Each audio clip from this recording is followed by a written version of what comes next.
बीड जिल्ह्यातील जीएसटी अधिकारी संतोष जाधवर यांचा संशयास्पद मृतदेह आढळून आज 40 दिवस झालाय आणि 40 दिवस होऊन सुद्धा आरोपी अटक होत नाहीत.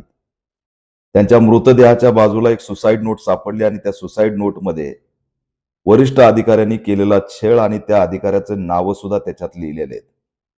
त्या अनुषंगाने आत्महत्यास प्रवृत्त करणारा गुन्हा दाखल झाला आहे, परंतु आरोपी मात्र फरार आहेत.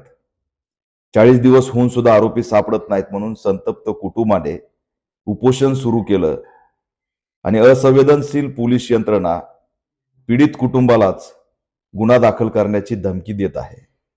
हे चिंताजनक आहे. न्याय मागणं जर गुन्हा होत असेल तर याच्यापेक्षा दुसरं दुर्दैव असू शकत नाही. एक तर आरोपी अटक करायला विलंब पोलीस यंत्रणा करत आहे आणि त्याच्यातून कुटुंब न्याय मागतंय, तर कुटुंबालाच गुन्हा दाखल करण्याची धमकीचा व्हिडिओ जर समोर येत असेल तर हे गंभीर आहे. या प्रकरणाची दखल राज्याचे गृहमंत्री देवेंद्र फडणवीस यांनी तात्काळ घ्यावी. एकीकडे अधिवेशन सुरू आहे आणि दुसरीकडे कुटुंबाला न्यायासाठी उपोषण करावं लागतंय. गृहमंत्र्यांनी तात्काळ या प्रकरणात CID SIT मार्फत चौकशीचे आदेश द्यावेत आणि या प्रकरणाची सखोल चौकशी करावी.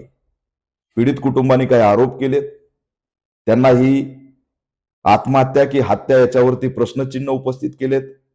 त्याच्यामुळे सखोल चौकशी करून या प्रकरणातील सत्य बाहेर आलं पाहिजे अशी ऑल इंडिया पॅंथर सेना मागणी करत आहे. मी राज्याच्या गृहमंत्र्यांना आवाहन करतोय की हे प्रकरण राज्यव्यापी झालं असून 24 तासाच्या आत आरोपीला अटक केली पाहिजे.